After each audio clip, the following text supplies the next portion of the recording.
Welcome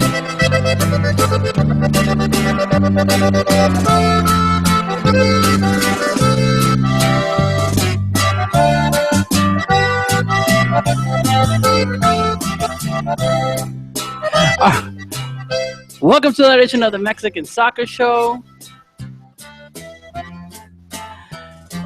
This is my jam right now because Leon lost. So tragos amargo all the weekend.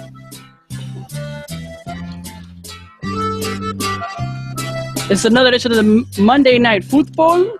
Thank you all for joining. Let's go ahead and get started. Turn the music down. There we go. Welcome to another edition of the Mexican Soccer Show. Another edition of Monday Night Football.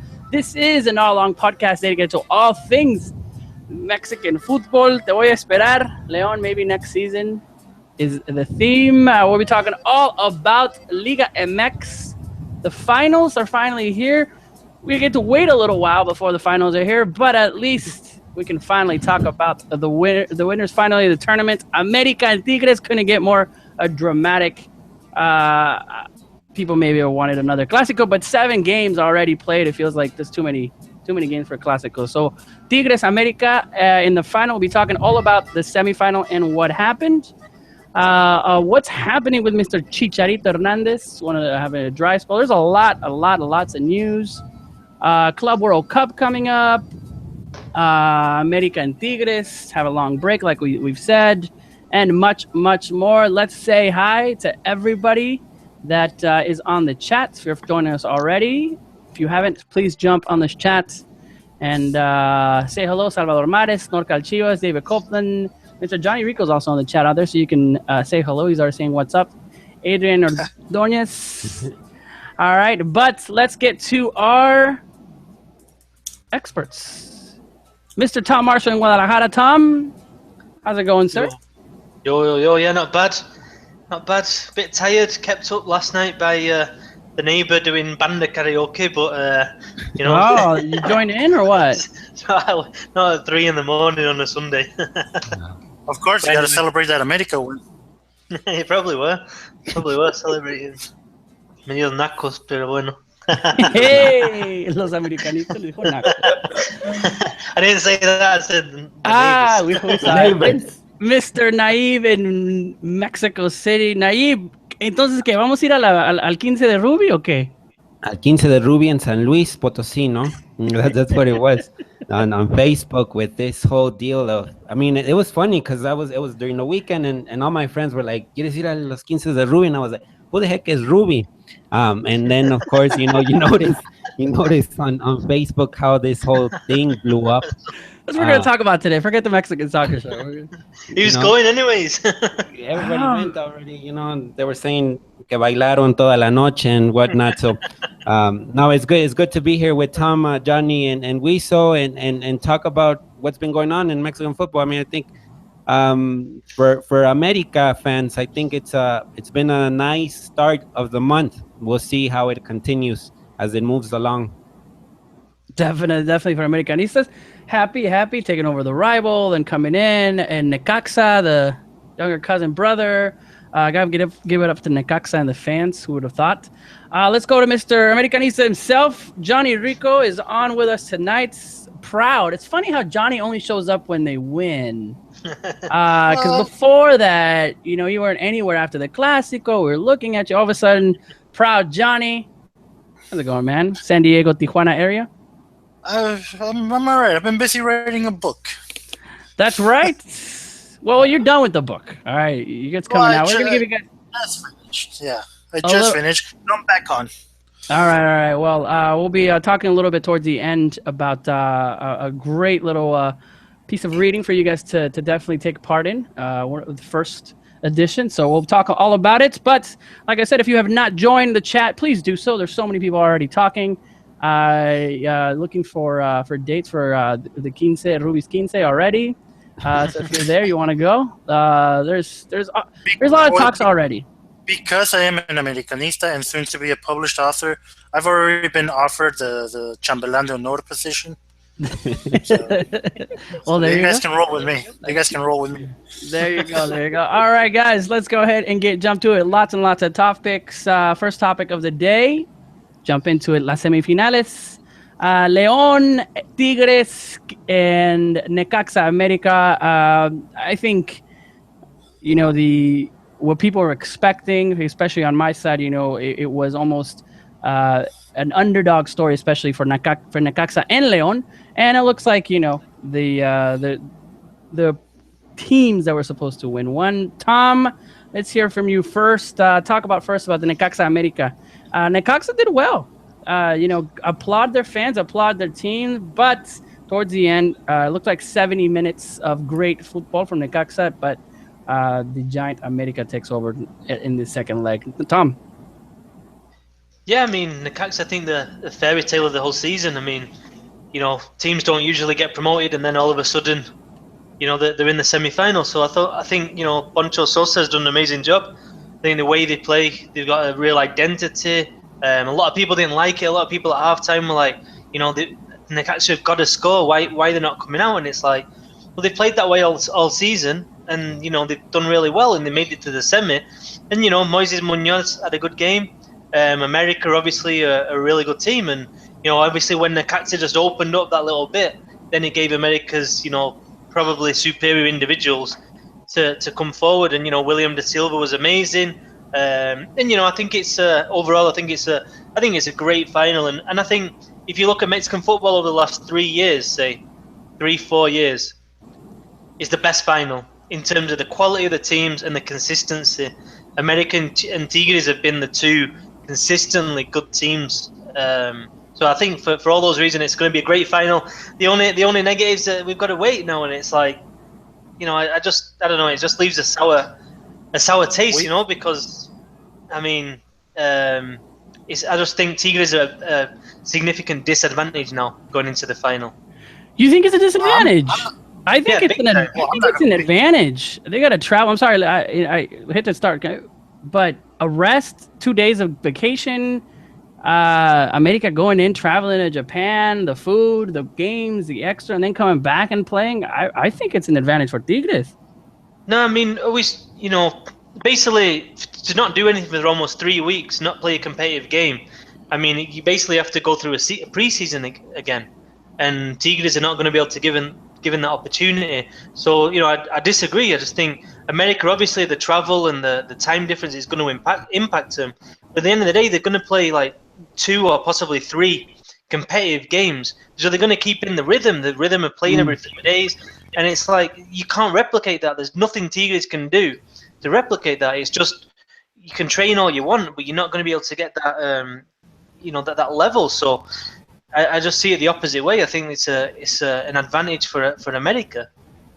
Naive, advantage America, advantage Tigres. No, I think it is. America will have a good rhythm of games coming up in the next days because they'll face John Book, then they'll probably face Real Madrid, and then depending on what happens on the final third place match, it could be Atlético Nacional from Colombia.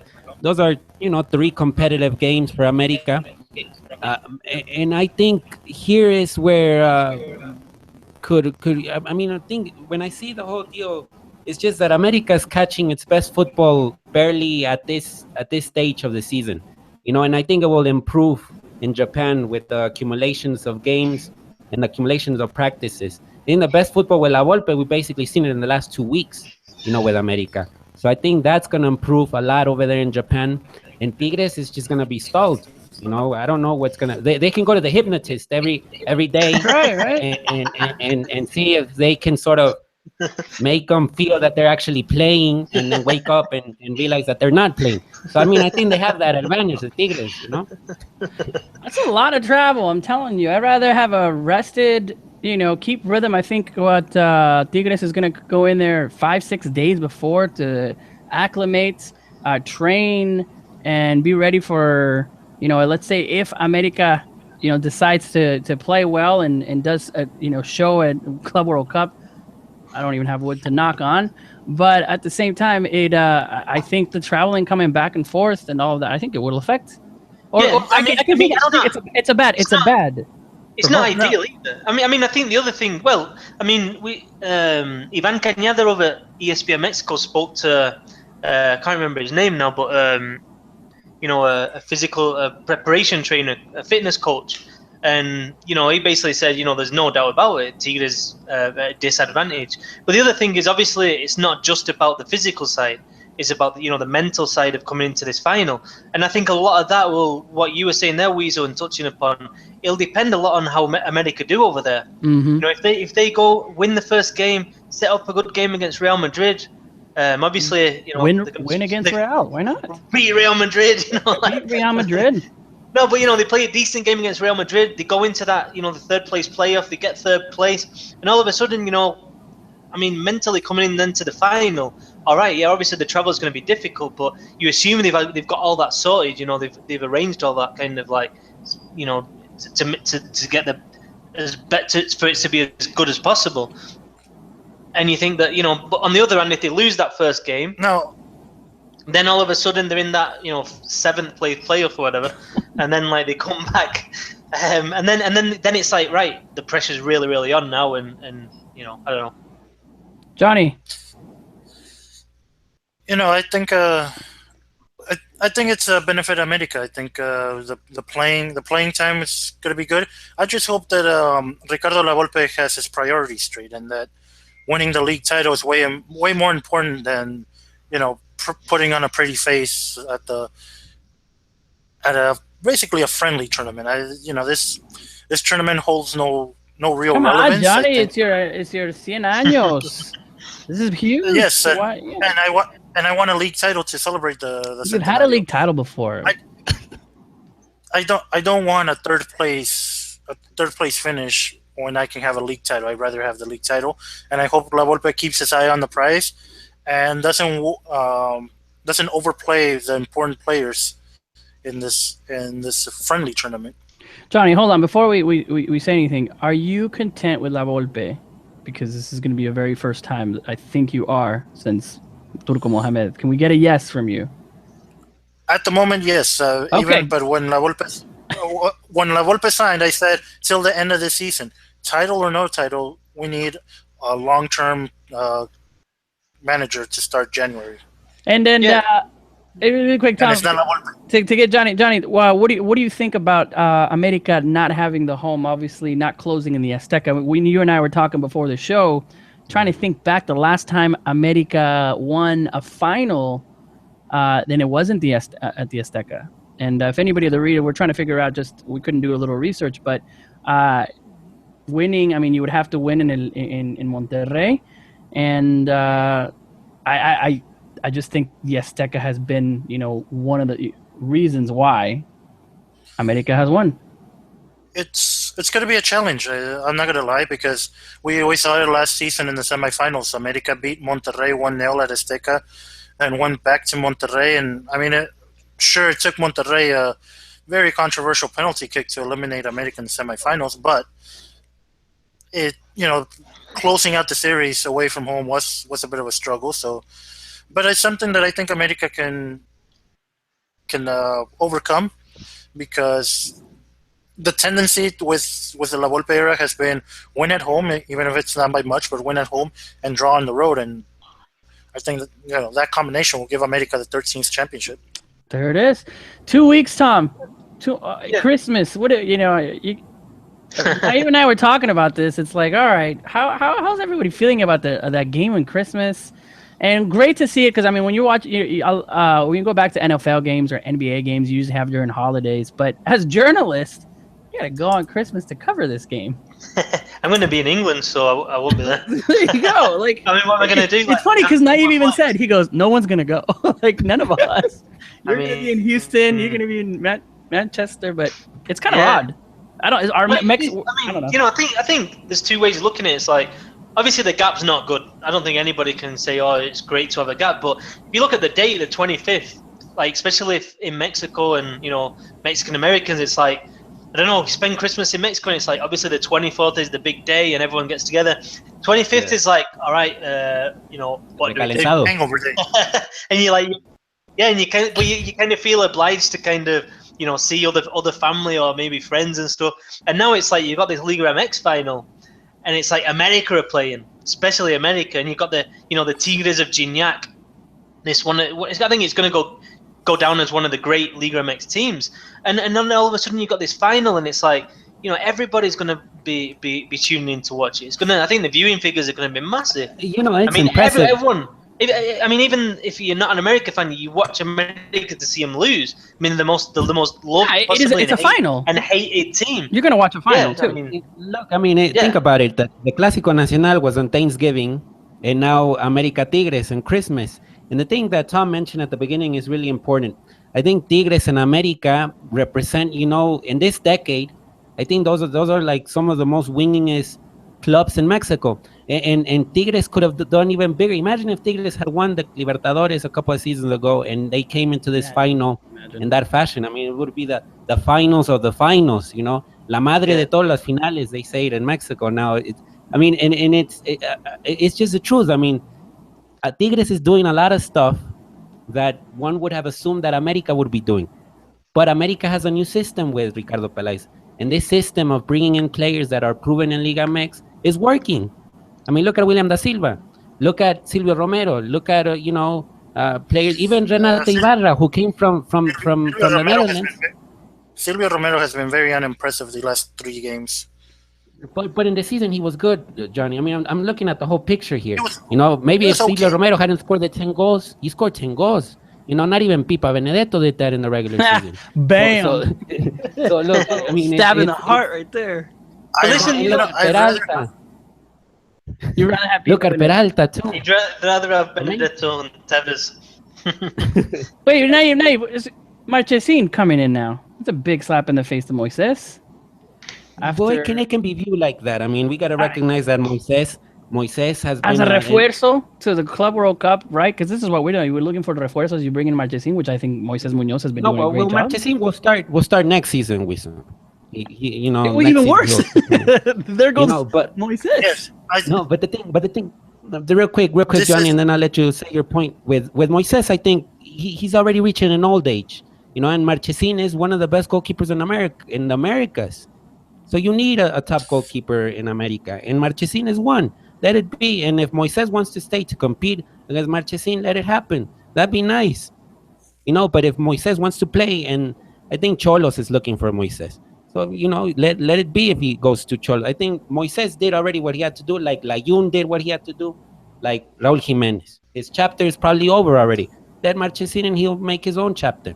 You go on, Johnny. Yeah, you're right. It's a big slap in the face. I think I will give Naib this, and even go a little above. I will say Marchesín is the best goalkeeper in all of Liga MX, but he is not the indicated goalkeeper for America. He even said he didn't want to be, right? Yeah, he doesn't want to be in this club. I don't want him in my club. We have a top goalkeeper, not the best goalkeeper in the league, but one of the best, already playing for our club. A goalkeeper that loves the club. He is a real Americanista, and that no amount of skill can give you that kind of passion that Moises has. And all right, Johnny, calm down. These are players. They're not playing to the family name. Peralta did fine, and he was a big Santos fan. I understand his big slap in the face. I'm sure he's going to do fine. I think if Moises was on the decline, but I thought Moises had a great games. And I think he should be fine next year. But I really, I've been cursed with this very bad default called loyalty. But the Club America directors obviously don't have this loyalty. They did the same thing to Turco Mohamed. Mohamed could have built a dynasty at America, and Mohamed didn't want to be there. They showed him the door. There's not a show goes by without you mentioning he's gone, Johnny. They showed him the door with the title in hand, and I think they're going to do the same to Moises Muñoz. I hope Muñoz puts up the title and then walks away, because he does not deserve this level of disrespect that Peláez has shown. And I really hope the Peláez days are numbered at America. There it is. We'll see what happens. Tom, really quick. Tom, really quickly. 8 semi-finals in 10 seasons. Right? Go on, sorry. It's true. It's true. Tom. Really quick, some news coming out. 8 titles in 10 seasons. There's 18 First- teams. First, There's 2 first team titles problems. in 10 seasons. Who's had more? Everybody. All right, let's stop. Let's stop. Tom. Let's go something a little more serious. Some news coming out. Obviously, what's going on with La Volpe? On what we know, just kind of sum her up. Some news coming out. Obviously, we don't like to discuss anything that has not been confirmed, especially with the level of what's the right word? Just making sure that we're everyone's in the know on what's actually happening. Tom, what is going on? Because I've been hearing all about for the last 3 days, especially with the Twitter account and all that. Yeah, it's a bit strange, all this situation just before the Leon, the second leg of the semi-final. The whole thing about the La Volpe and the Chivas and the alleged sexual harassment going on there came up. And then La Volpe opened this Twitter account and said it was all lies and it was just Vergara trying to get back at, just before a big semi-final, he was bringing up this subject again. And then, today La Volpe is saying that a judge in Jalisco has ruled in his favor. And it's like, I don't know. I mean, my only take from all this is, firstly, it can't be easy for La Volpe to be concentrating on America. And secondly, it just leaves such a negative taste in your mouth, like the fact that just everything that's gone on here, that somebody is in the wrong, and the fact that it's being played out in the media to such a degree that there's all these accusations flying around, when it's like it just seems so distant from what actually happened or didn't happen. So, but it is especially the Twitter account. It was really weird because nobody really knew whether it was like La Volpe. It didn't have the little palomita thing. And basically, the way his name was written wasn't like, La Volpe. Like sometimes it's separate, sometimes it's together. And it's like, and it was basically, it seemed like America had actually done it. So it's somebody within America, and then kind of La Volpe was involved, I think, but it's all very strange, and I don't know. It's a case that has been running for it's been a case that's been running for 2 years, almost. It's been 2 years, right? Yeah. So I think it's been on and off. We really never knew what the decision in the case was until today, because he confirms it on his Twitter account, Ricardo La Volpe. The thing is, who manages that account? Because it looks like it's not La Volpe who's managing that account. Yesterday, after the match, he read a letter, basically read, a couple of sentences, thanking the fans and the club for the support, that he's been receiving in the last days because of this case that is going on. And now it looks like it's over by the looks of it. But it's something that is gonna be, it's a scar in La Volpe's career, because the way that it has been taken has been really strange. But looking at it at the football standpoint of things, the guy is reviving his career, because before America, I don't remember the last time he did anything. Yeah, that he was over, and now he's on the brink of playing Real Madrid in a Club World Cup, a tournament where he has never coached. He's really excited about that. The fact that he likes the attention. If there's a coach that is perfectly fitted for America and all this Odiame Más kind of thing, that's Ricardo Antonio La Volpe. The guy thinks he thinks he knows it all, and it's working out. He hasn't lost a single game with America. He can talk as much as he wants right now. And I think he does know his stuff. I mean, in terms of football, I think he's brilliant. You listen to him speak, and he is brilliant. The knowledge that he has, how much he studied the game, he clearly absolutely loves it. And I mean, to be fair to him, with this America team, they've not lost since September the 17th. I mean, that's pretty remarkable now. Yeah. We're now in December. And you look at the team and it's like, there's no midfielders. William's not a midfielder. He's traditionally. Ibarra isn't a kind of midfielder. Peralta's playing in midfield, and he's not a midfielder. You've got Ventura Alvarado playing as a right wing back. He's not a right wing back. You've got Edson Alvarez, this kid who's 19 years old, who's taken so much responsibility in the defense. I mean, it's up to him when he steps out to make it into the midfield or drops back. A bit like, 2006 Rafa Marquez. Yeah. It's that kind of style. He decides when to step up depending on what the team needs. And to be honest, you got to give La Volpe a lot of credit. I mean, how many people were criticizing for leaving Osvaldito out of the team? Yeah. You know what I mean? Guerrero out of the team. And then, La Volpe stuck to it. And you look at the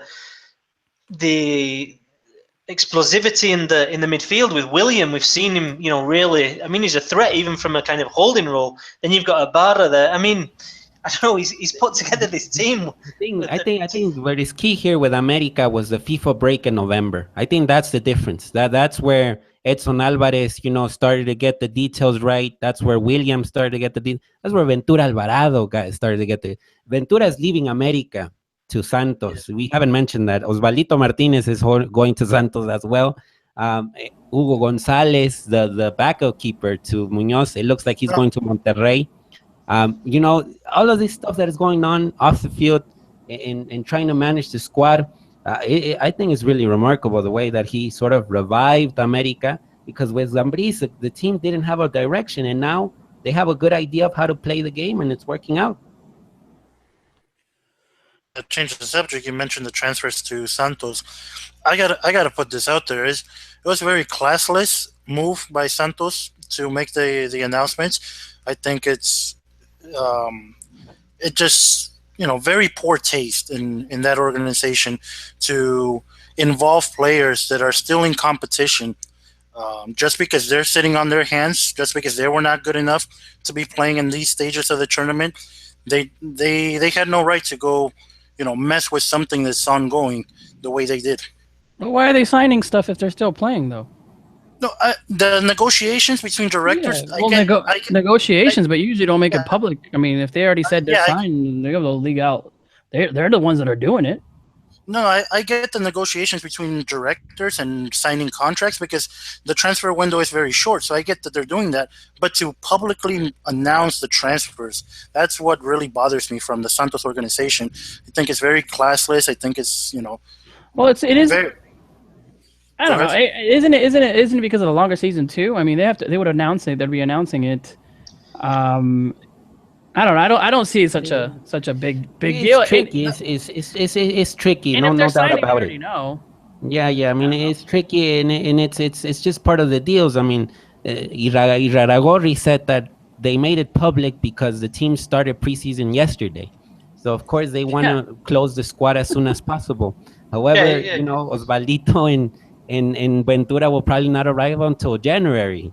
Because of the busy schedule they have. Ventura is going to be a starter this whole month, and he's been doing really well in the defense. I mean, he shut down Puig yesterday.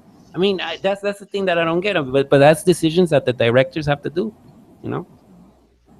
Tom, I agree with Johnny. I think it was very strange. I don't know the circumstances, but it's not really the done thing. I mean, I'm sure Santos have got the reasons, but it's like, the guys playing. These guys are playing. It's not right for them to come out. And don't get me wrong, I think it's odd, but I think if the players and the contract, everybody agreed on it and they signed and everything, then why not make it public? They should have waited. That's what I think is bad on the player. You're still playing and you're out there already doing things, and the team and everything. So that's why I was like, well, if it's all now, if it's the player usually doesn't get a say in these deals anyways. Well, it's the team too, right? The team gets a say. America gets a say, right? Yes, it's negotiations between directors. So, why wouldn't America just go, hold on a second, we don't want to cause some problems, let's just wait until the end to make it public? With Ventura, it was funny in the summer during the draft because he was supposedly going to go to Tigres. He actually even tweeted out like he's really happy to go to Tigres. And then he dropped down the tweet. I think Ventura is a player that has been wanting to leave America for the past, 6 months. And I think in Santos, he will have a great opportunity. The thing is right now he's playing and it's looking good, so it's kind of like, it's so strange. It's the irony, the paradox, or however you want to call it. I mean, and he always steps up in the Liguilla. And the last championship, let's not forget with Turco. Turco left Paul Aguilar off the squad, and he put Ventura Alvarado as a right back, and he did well against Tigres. So I mean, it's kind of strange how Ventura does feel the colors as an Americanista and responds in key scenarios. So it's really strange all of the stuff that's going on. But we'll see what happens in the next days. And the reason I feel so strongly about this is because it affects people that are not even involved in their negotiations. For example, you saw the tweet that Moises Munoz put up. Moises Munoz wasn't involved in any of these negotiations, but knowing the fact that Marchesín is coming in, it was clearly a distraction for Moises. He put up a tweet where he said that only a true Americanista can defend these colors, and had a picture of him kissing the badge. And you know what? I agree with him, but I don't think he needs to be with this BS distractions that Santos have caused. He had to be focused on winning a semifinal. Luckily, he did. I think, Johnny. I think Moises was really good again in the second leg. So I think the professionalism. It didn't affect him. The professionalism was there, and I think we have to applaud that. I think. Yes. I applaud every single thing Moises has done because he's done it correctly. I even agree with the message on that tweet. I'm just saying that was an unnecessary distraction that Santos caused there. All right. Well, thank you for voicing your concern, Johnny. I think a lot of people have the same. People on the chat saying I agree with Johnny. They killed the vibe. Salvador Mares said they killed the vibe. Eddie V says, "Arriba las Chivas." Álvaro Román says, "Afuera las Chivas." Afuera las Chivas. Arriba de un palo. Hi, Johnny. All right, guys. Really quick, Tom. We don't want to spend a lot of time. El Robo de León, what happened. But let's talk a little bit about that semifinal. Torrente finally, the dream for all León. It wasn't looking good, especially with going back into Tigres. I think it finally caught up to him. But what can we say about that semifinal? And especially Torrente taking over a team. Good, I think, surprising of what's coming into 2017. Excited to see what happens. Yeah, Torrente's done really well, and you need certain decisions to go for you, don't you? And that that Gignac goal where he was offside. Replay showed he was offside, and then that was right on the stroke of half time as well. So you never know how it's going to influence the game after that. You can make predictions and stuff, but you never know. I'm a type of fan that if I really fault those decisions, I would drive myself crazy. And I'm not Johnny. Johnny would go like, if they would have happened to Johnny, I don't think he'd be on the show. His Twitter would have already been disabled. He probably I don't know. But Johnny, take a note. Sometimes it doesn't go your way, but you just gotta suck it up. But yeah, go on. Sometimes I can deal with it season after season. It just gets me. Oh, Johnny. But it's a good game. I thought León were unbelievably brave. There's very, very few teams that go to the Estadio Universitario and have more possession than Tigres. They took the game to Tigres. I thought they were the better team over the 90 minutes. Obviously, it's different going into the break 1-0 up compared to 1-1. I think I think it helped Tigres the fact that they got that goal. Obviously, they knew they were only one goal away. And then what else about León? Torrente, if he can, a couple of good signings, a couple of key signings, and I think León can have a really good season next time out. I'm really impressed with them. Tigres, I thought they showed a bit of vulnerability. I think we've seen that sporadically. We know how good Tigres can be. We saw it against Pumas. They were unbelievable. But every now and then they just give you a little bit of something. They give you a little opening. And I think America will definitely be looking to exploit that in about 3 months in the final. Real quick with León, I think it was unfortunate not to have Alexander Mejia in the series. I think that eased the work for Guido Pizarro, for example. If Alexander Mejia had been in the midfield, I think the competition would have been more tough, tougher for Tigres. And I think that sort of created less attacking prowess on León. And then Elias Hernandez was off, I think. I don't know if it was an injury or he was just out of it. He played for Tigres. Duca wasn't a big fan of Elias. I don't know if that shut him down, or I don't know what it was. And also Germán Cano was injured for the second. And I think Cano is really important in the attack with Boselli. It was funny at the end how Burdizo played as a second striker. The center back went up front and played as a striker with Boselli. I mean, it's really interesting how Torrente explodes that, 2 strikers up top. It's like he doesn't care, man. It's just like I'm looking at him like, oh my god, he doesn't care. No, the attack happy. Matosas, right, Johnny? You're gonna bring it up, right? No. I mean, this is all about Torrente. The whole attack happy game plan that he has. It worked at the beginning because he's new. He surprised a few teams, but eventually it was going to catch up to him. Now he ended the season with 3 consecutive losses, and I think that's very fitting to a guy who doesn't care. Well, the Xolos out the game. Xolos is 3-0 coming back out. They were going to defend, so of course they were going to lose that one. And then I would say that Leon's loss would probably, and then this for me, I don't think he came out with a losing record. I think coming back after a 3-0, it was expecting Xolos to win at home, defending that, and remarkably. Xolos dominated them for 45 minutes with 10 men. Yeah, Leon dominated for 90 minutes in the last one. Xolos also scored with the only 3 shots. I wouldn't call it domination.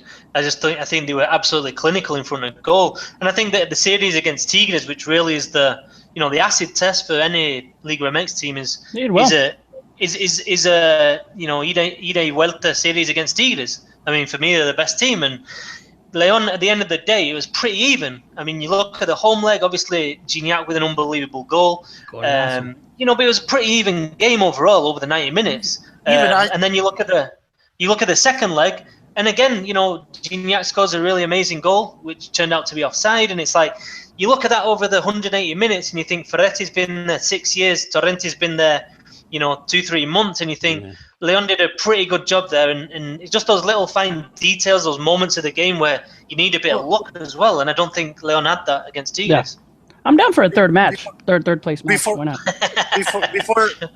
Make some calls. Before the series kicked off. Anyway, before the final.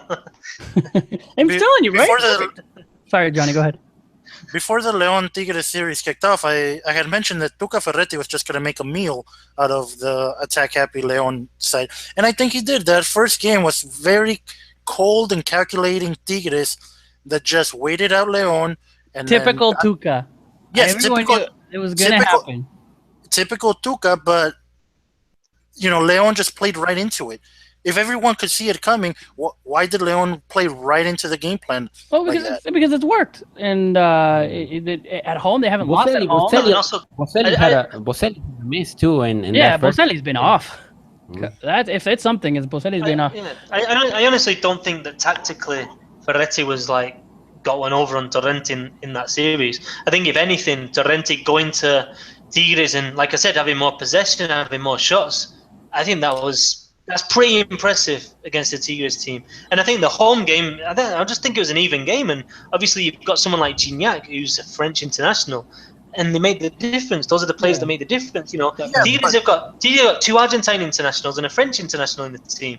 Leon don't have that quality. So I think as a collective, Torrente's got really well organised. And I don't think it's ultra-attacking. It obviously is very aggressively attacking, but it's not like, they've got Berdizo and Novaretti. I think, maybe 2 of the best centre-backs in the league as well. Navarro's just had an amazing season. Navarro, yeah. Well, the right back. All right. Really quick, Tom, there was an assembly of all the owners today. Yeah. What happened there? And also, Naive was going to touch also on the Liga MX for a family. But what happened? If you can tell us what went on. I got the link. I was going to watch the live, but then I totally forgot about it. So I know a lot of people were asking. It's actually pretty crazy. I mean, I think we'll go into the femenil after. Yeah. But, aside from that, there was the Liga kind of goal technology. Video. Yeah, new technology. They're going to be like a kind of part of a pilot scheme for FIFA for the use of videos in the games. So, these things, the only thing that annoys me is they give the press conference and it's like, that's all you've got. They don't give you a bit to explain how it's going to work. Exactly. It's like, And we didn't even know it was happening. All of a sudden I got the email. It's like, boom, what? Right today? Right? Let's go. Yeah, okay. Let's... Yeah. So it's like, video technology during the games. I mean, that's pretty massive. I mean, we need to know exactly the steps. And then it's like, he talked about the internationalization of the league. obviously, that's for me a real positive. And, I'm happy to hear it, but at the same time, what does it mean? What is that? What is that? And then what else? Yeah, obviously Tijuana, Club America, and Chivas going into the Copa MX now because of no Libertadores. And then for me the biggest thing, the massive thing is the women's side. I mean, this for me it came as a massive shock that 18 owners have come together and agreed to start a women's league starting. It'll start I think next September. There's going to be a cup competition in March, April, and then next September they're going to play. But for me, it's like, I mean, obviously it's tentative right now. On paper it looks good, and we don't have a lot of information. But just in theory, to kind of have a parallel league to the men's side is a really brave and progressive step, and I think we have to, like we just did then, applaud the Liga MX for it. I mean, it's well known how the clubs, and here when we say 18, Tom, let's not count Chiapas, for example, or teams like Veracruz, or well, teams like Puebla. They'll have to. I mean, they'll have to do something. They'll have to they have to do something. That's the big issue, mate. That's the big issue. There's some clubs that they think about the investment here. They got to invest a lot of money, and I think it's a good step in the right direction. But as we know, not all clubs follow the steps accordingly. I think without a doubt, it's an important step for the women's game here in Mexico. But it's also a job for us journalists to cover more about it, to be really close and be really intense about this whole situation. Because if we just leave it like, oh, bravo, there's a league now, but we don't cover it, then of course it's not going to have that many years to live. I think here the coverage has to be really intense. I think not just on the men's game, but the women's. Well, let's be honest. I mean, that's going to come from the likelihood of of fans that are supporting it. So it's kind of come from kind of like a grassroots. Let's get, if there are clubs, get the girls. You see girls playing more. I mean, you don't hear that often around the world, the women's league, but. For example, I mean, you look at here in the United States, and you see these colleges play, right? And the women leagues. I mean, I'm not saying they're drawing thousands and thousands of people, but they're drawing more than some NSAL games. And if you guys want to know what the best stories from 2016 women's soccer, you can check out Prost America, and there's the year in women's soccer is out for sale now. Well, there you go. There's a nice little plug. But as far as leagues going by, Mexico was, dragging along. Costa Rica had a league, in CONCACAF. And have you seen, their women's teams in the World Cup, which are doing much better? You've seen World Cup women, people going for it. You put any type of Mexican team, it doesn't matter if it's boy or girl, men or women, we're going to follow it. So hopefully this kind of takes off. But it really has to be with the people. And the girls and the advertise the culture. If they can advertise, I wish Liga MX can really put a ton of money in advertising, get games going, put the platform so these little girls can see, boys, everybody can see, and ultimately give the amount that is, And I get it's a business though, and I get that it's a business too. I think the success or failure of this is going to be whether these games are going to be televised. If the Liga MX can get these games televised, I think an interest can build. If they're not televised, I don't think there's going to be enough interest. And that's where at least the Liga MX needs to put some kind of investment of advertising coming. Think about it. First female game, America Chivas, the Clásico or whatever, and in like a month in advance, and, everyone making a big deal in the Azteca as the very first game. Started off in investing some type of infrastructure where people are getting to see it. Because aside from a conference that no one ever, that we didn't know about, all of a sudden they're throwing out this, this news about women's league, and then it dies off because here comes a final, and then we'll see what happens. So really keep going with that. Yeah, I mean, I think realistic about the growth of it and, how it's going to develop. And we talk about profit in football and stuff, but, there is a social aspect to these clubs, and I think especially in Mexican society, these clubs, just the fact that they're trying to do this is massive. I mean, I think it gives a massively positive message to young girls out there, and not just to young girls, but to society in general here in Mexico, that it's fine for girls to play, because there's still that stigma. maybe not in the big cities, but definitely in the pueblitos and stuff. This isn't a game that girls should be playing. So it's a massive first step. But I think that it should be. They've got to make sure that it's not just this isn't going to be 1 year or 2 year. It'd be an absolute disaster if that happened. This has to be. We're doing this for, and this is we're always going to do it. Forget it doesn't matter if there's 10 people in the crowd. This is something we're going to do because it's the right thing to do. Now, Naiv's point is also really important. There's clubs in the Liga MX, and this doesn't just relate to the women's side, but just the whole future of Mexican football and kind of dragging it forward, the internationalization, the image of the game. When you've got clubs like Chiapas that aren't playing the wages, clubs like Veracruz who, this political link, this weird stuff going on where the owner's just being so disrespectful in his own stadium and stuff, getting banned from his own stadium and then just going anyways. And, Puebla as well, who have, had problems, paying wages. They're so related to the politics there as well. That's the worry, and I think that's not just for the women's game, that's for everything involved. I mean, if you could get rid of those 3-4 clubs and put like real owners in there, like Pachuca owner or Chivas owner, that are willing to put money in and develop over the longer term, I think the Mexican game, the prospect of this league would be much improved. And I think in general this was I was really happy and excited by this latest owners meeting. I mean, it really took me by surprise just how progressive this, the Liga MX Femenil, the idea is, and let's hope that they do everything to make it as good as it can be. Because like you said there, Weasel, I mean, like you said, you put a Chivas America game, people are going to go, people are going to get interested in it, and I just think it's a big positive. Yeah, and that's what I'm saying. We need it. It just doesn't announce it, and the Liga MX is going to be the ones, because I don't see the owners. I don't see the teams advertising. I don't see I don't see like an advertising of like, oh, let's put so much money into it. I think it's got to come from Liga MX giving that infrastructure and then over. One of the questions, why would it be U23? It makes sense to start with young, right? Instead of just putting a professional, league that can compete. Start with the U23. Start around the youngs and the young girls, and then develop those. The infrastructure from the bottom up, and having young girls coming up and teenagers and scouting and stuff like that. I think it could be very interesting. And like I said, as having, kids and people that have daughters, hey, check out this game. I think that's where we're going to see a lot of the families look into that, and hopefully that can be changed. I know for a fact that Xolos are going to have a leg up in this league because they've already had a women's team for the past 2 years that has competed in one of the minor U.S. leagues here in San Diego. Yeah. There you go. Applaud Xolos. And let's see if the clubs actually brought up the idea of the English content. Because Santos and Xolos have been doing it for a while. The El Tri is already posting stuff in English on Instagram. For some reason now the sede of the Federación is in Toluca.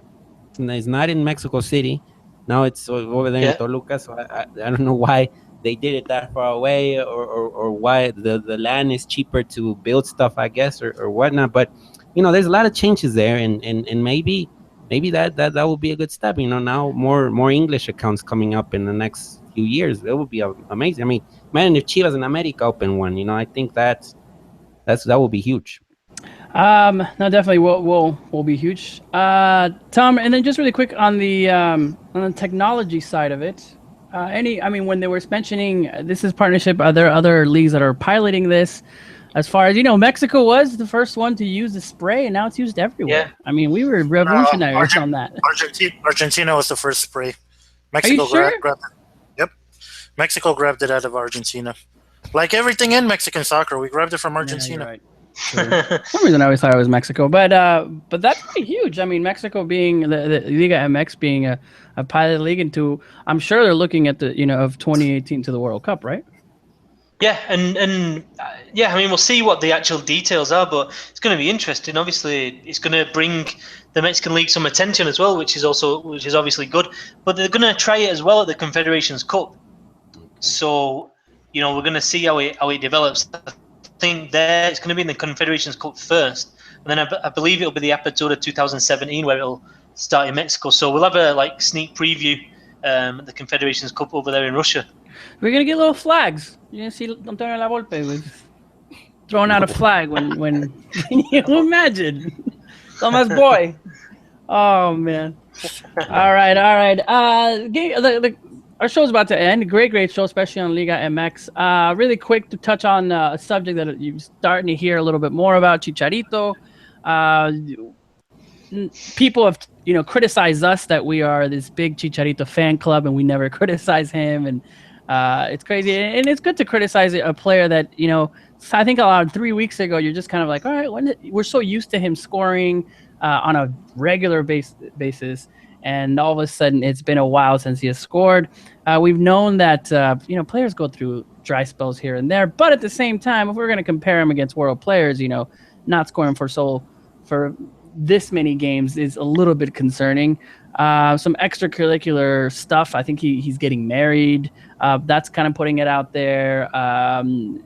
Looks like Chicharito kind of not having the best couple of months with fighting with the media, not talking to the media. But to you guys, how concerning is Javier Hernandez Balcazar not being able to score? And I think he's gone through these type of dry spells before, no? Anyway? Well, I'm not concerned. I think Leverkusen fans should be concerned. I'm not. Well, I think this is the probably the worst spell for Chicharito since he went to Europe. It gains relevance because he's an important player for Bayer Leverkusen. I mean, this is a guy that's a starter there, and he's one of the leaders, and that's why he takes the penalty kicks. Although he missed the most recent one. There could be a lot of stuff going on around his life, definitely, off the field. But that shouldn't be a reason to sort of, be really bad at the on the field issues. I just think overall, Bayer Leverkusen has not been that good this season. If you compare it to how Frankfurt totally is playing, if you compare it to Frankfurt, where Marco Fabian is playing, you can tell the difference in the intensity and the trust. I mean, the ideas are flowing in Frankfurt. They're not flowing in Bayer Leverkusen, although they made it out of the group stage, which is in the Champions League, which is really important there for Chicharito. He's a human being. I think, he's just put it there like that. I mean, think about it. Carlos Vela went through horrific spells. Giovanni Dos Santos also did. I remember Villarreal, he took like 6-7 months to score a goal. So he'll get out of this lump. And then we'll see what happens next season. There's rumors that Valencia really wants him next season, that they're willing to put out the money. I think Cesare Prandelli, the new manager over there in Valencia, really likes Chicharito. So that could be going in his head. His future wife is Spaniard. Does that mean that, he really wants to go back to La Liga? And Valencia is a club that could fit his needs. But then we'll have to see here. I mean, I don't know. I've never been to the Leverkusen area, and I don't know. If you compare Leverkusen to Madrid, I think there's big differences in the lifestyle and how you. I think you get bored at one point if you're in a place like that in Leverkusen.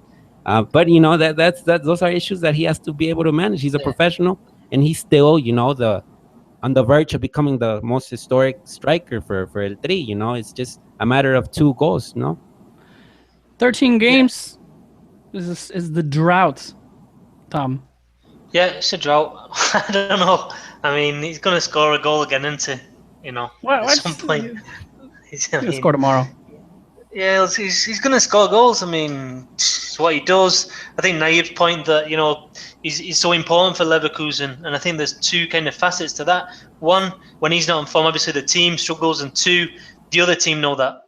Yeah. The opposition know that. And they know if you stop Chicharito, I know they've got the very good players, but you got a good chance of getting a result out of the game. So, I mean, I think that he's getting some extra attention as well. But I mean, it is what it is. I mean, what does it say? What does it say about the league also, where he's playing at in Bundesliga? Because you see the teams, you see Leipzig, Hoffenheim, which are teams that are usually not at the top of the table and are right now at the top of the table.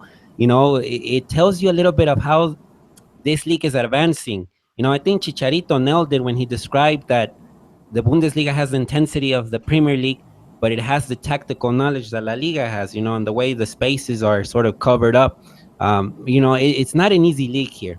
And I think we're seeing that right now with Chicharito, that he's not managing to get, the goals. Also, Marco Fabian hasn't been, as in his best form, because now the defenders are marking him really well. There's two defenders on Marco Fabian usually. So I mean, it's not an easy league, and I think we're seeing that right now. Oh God, Johnny! Isn't a sophomore slump just normal in Europe? We're over here, ready to make a big case and think that the world is ending, but this stuff happens to almost everybody in Europe. But he's been in Europe for a while. But this is his second year in Germany. Yeah, and it goes down to people. I've seen a different way that people. There's like 3 people around Chicharito all the time now. They've noticed what Chicharito can do, and I've seen that. Somebody was arguing me when I was watching a few games before how many defenders, and it's still his run off the play, without the ball is incredible. But I think the Herrera situation worries me more than the Chicharito. Yeah. Let's talk about Herrera. I'm seeing Herrera right now, and I'm thinking this guy's gonna end up in China like Jackson Martinez. I mean, that's how I'm seeing it right now. Because Chinese clubs do have the cash. Don't really, if Porto sees the cash from a Chinese club, they'll sell Herrera. He's right now was supposed to be the captain, and now he's on the bench. I mean, I think that's the worry right now. It's not Chicharito. Definitely. All right, guys, we got a few minutes. December 11th is the first game America in the Club World Cup when somebody was asking against Jeonbuk. Is South Korean. It's going to be that Saturday night for people in the West Coast, 11 p.m., 1 a.m. Sunday in the East Coast. There you go.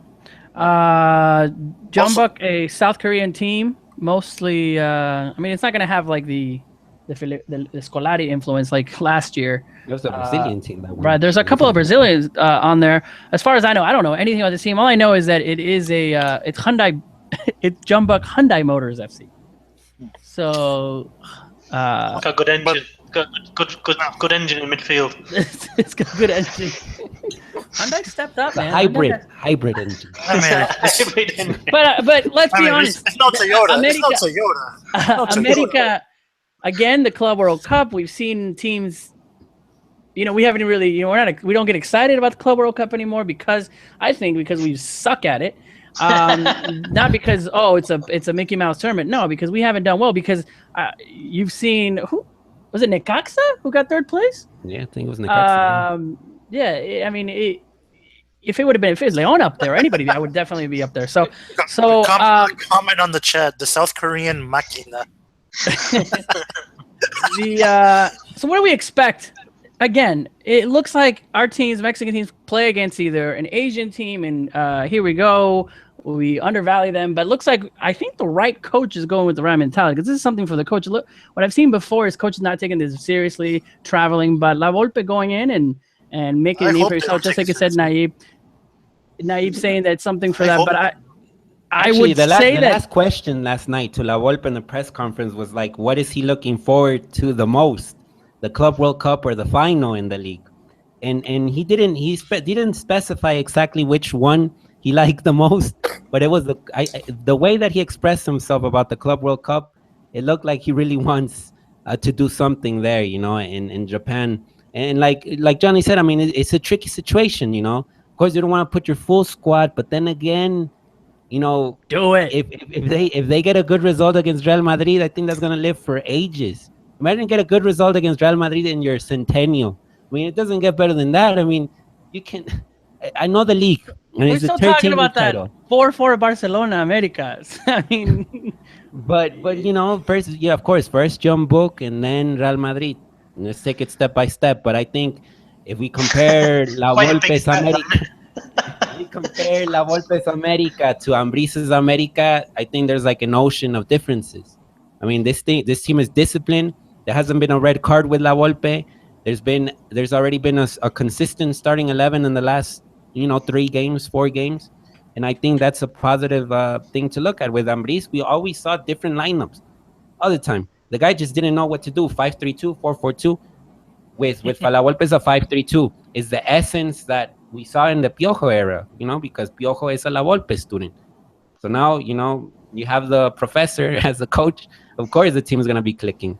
And I mean, the defense has been formidable. I mean, you see Golds, you see Pablo Aguilar.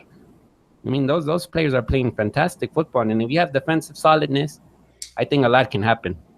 Well, there you go. Not to make the America show, but we did talk a lot about America today. So Chivas fans and Americanistas, don't say we don't ever talk about your fan. If Chivas fans want us to talk about Chivas, then they need to make sure Chivas get to the semifinals or final. They need to earn it. Johnny. Well, actually, Tom, right? The news over there in Guadalajara is that Gulli Peña is probably leaving the club. Bye-bye. Querétaro. Looks like Chivas is trying to get ready to get some more money because they are in debt. All right. Great show, guys. Before tomorrow, there's a big game tomorrow. Xolos are facing off against Club de Cuervos. Club de Cuervos could be relegated to the second division. That's tomorrow, 8 p.m. Mexico time. There you go. Nice. Johnny, really quick, before, a lot of people don't know, there's a book, A Year in Review with Mexican Soccer, that's going to come out pretty soon. Where can people buy it? What is it? To give us a scoop of what's happening. So this past year, I've been just jotting down everything that's been happening around Mexican soccer. I've called upon some talented writers to help me out as well on things I don't know too much about. For example, our good friend Cesar Hernandez, he wrote about the Europeans and the Mexican Europeans. Our friend Jolie, he wrote about Chivas because, qualified to write about Chivas. I trust him more than I trust myself. And so all the best stories of Mexican soccer, the 7-0 is very heavily featured in the book. Some amazing pictures. We have some very talented photographers that pictures for the book. It was already sent. The publishers have already sent it in. I think it's being processed. Probably in the next 2 days, it'll be live. Keep an eye out for an Amazon link that we're going to be putting out, so you can go and buy your copy.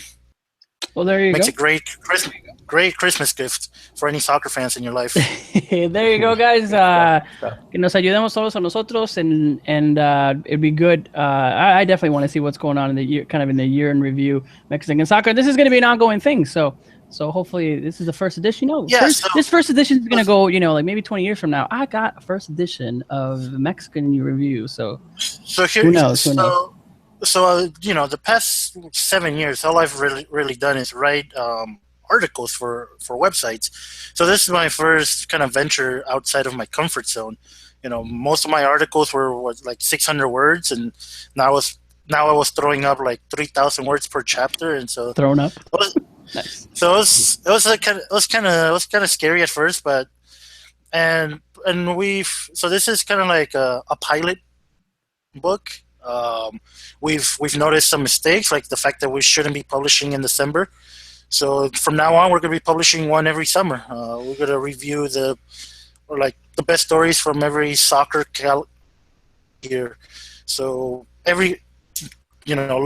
people will be able to look out for a new book every summer with the best stories. Well, there you go. Nice. Sorry. All right, guys.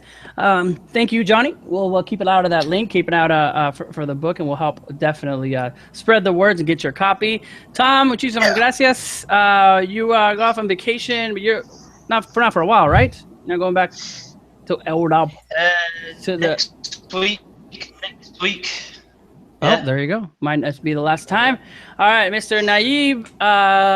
Thanks for jumping on the show, sir. Yeah. Tomorrow, big news for Cruz Azul. Paco Gemes will be presented as the new manager. First Spaniard to coach Cruz Azul. Third foreigner to coach Cruz Azul. Paco Gemes. He was really. I heard an interview he gave today in Spanish radio, and he said that the altitude is messing him up. That at nights he would just wake up and be like, I can't breathe. So it's kind of strange to hear that stuff. Because it's not that intense. If you're a Cruz Azul fan, it's not the most positive thing, is it? It's not the most positive thing. But you know how Cruz Azul is. But I think good times are coming for Cruz Azul. We've been saying that for a long time. I want to believe, But No, for real. But I'm this being is serious. Paco from Rayo Vallecano, right? Almost saved them in the relegation a few years back. With Rayo, he did interesting things. Yeah. You know, with Granada. Granada not so much. He got fired after 6 games. 6 games. But yeah, 2-4. Two with ties. Paco Memo. Well, Paco Liga Memo. MX can break that record. Well, No, but I remember that Rayo Vallecano last year. Even Real Madrid, Barcelona was. I mean, what he brought up. 2 years ago. I think 2 years ago was when James Rayo was playing good football. Mm-hmm. They finished among the top 8 in the league, and that's remarkable for a team that has a really low budget. He definitely, because Azul has a way better budget than Rayo Vallecano. So I think he'll be lucky in that sense. All right, guys. Well, thanks so much. We went a little bit over, guys. This is another edition of the Mexican Soccer Show. Follow us on Facebook, on Twitter, and all of these guys. We'll tweet out. Obviously, the support is awesome. Thanks for all your questions. Thank you all for being on the chat. Really plug for really quick. Pancho Villa's Army. If you haven't gotten your tickets for the Las Vegas Bowl, so we're calling it. Mexico versus Iceland, right? Get them. That's the best Mexico match in 2017. There it is. I'm so ready for a Viking clap. Viking claps. There we go. Make sure you share it to our friends at Pancho Villa's Army, guys.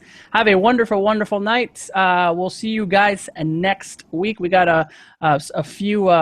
We might have a few shows between now and the next Monday. Look for out in regards to some news that are coming out. So. We'll have a lot of fun. Gracias a todos, and we'll see you in another edition of the Mexican Soccer Show.